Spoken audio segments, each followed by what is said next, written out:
సూటిగా మాట్లాడేవాడికి శత్రువు ఎక్కువగా ఉంటారు. రఘురామకృష్ణరాజుకి అట్లాగే. అందరికీ శత్రువే.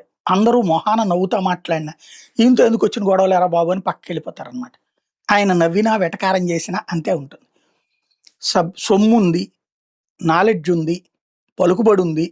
పబ్లిక్‌లో మంచి జాగ్రత్తగా పని ఇప్పుడు ఫర్ ఎగ్జాంపుల్ ఉండికెళ్ళాడు. ఉండిలో అద్భుతంగా డెవలప్‌మెంట్ చేస్తున్నాడు. అక్కడ 10,000 ఏమో సీసీ కెమెరాలు పెట్టారు ఊరంతా.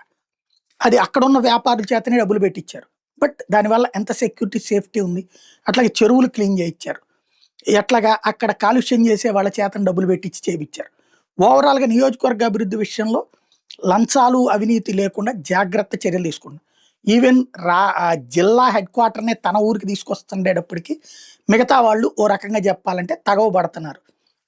అటు బీజేపీ వాళ్ళతోనైనా, ఇటు తెలుగుదేశం వాళ్ళతోనైనా అతనే ఇతర తెలుగుదేశం నాయకులతోన భీమవరం సంబంధించిన అన్ని పార్టీల నేతలు అతన్ని శత్రువుగా చూస్తున్నారు. ఎందుకు? ఆయనతో మనం గొడవ పెట్టుకోలేం. ఆయన అవసరమైతే ఏమైనా తెగించి మాట్లాడేస్తాడు. బట్ ఉండిని డెవలప్ చేసుకోవడానికి చూస్తున్నాడు. భీమవరం డెవలప్‌మెంట్ అది దెబ్బతింటుంది.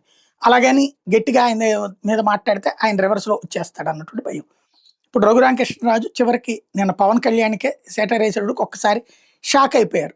పవన్ కళ్యాణ్ ఆయన శాఖనే కాకుండా ఇతర శాఖలు కూడా చూస్తున్నందుకు ధన్యవాదాలు అని చెప్పడం అంటే అదొక వెటకారమే. ఓ రకంగా చెప్పాలంటే.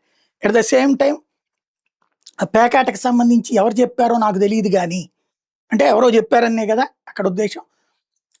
ఇందులో నిజమైతే యాక్షన్ తీసుకుంటారు లేకపోతే లేదు. డీఎస్పీ మాత్రం మంచోడు.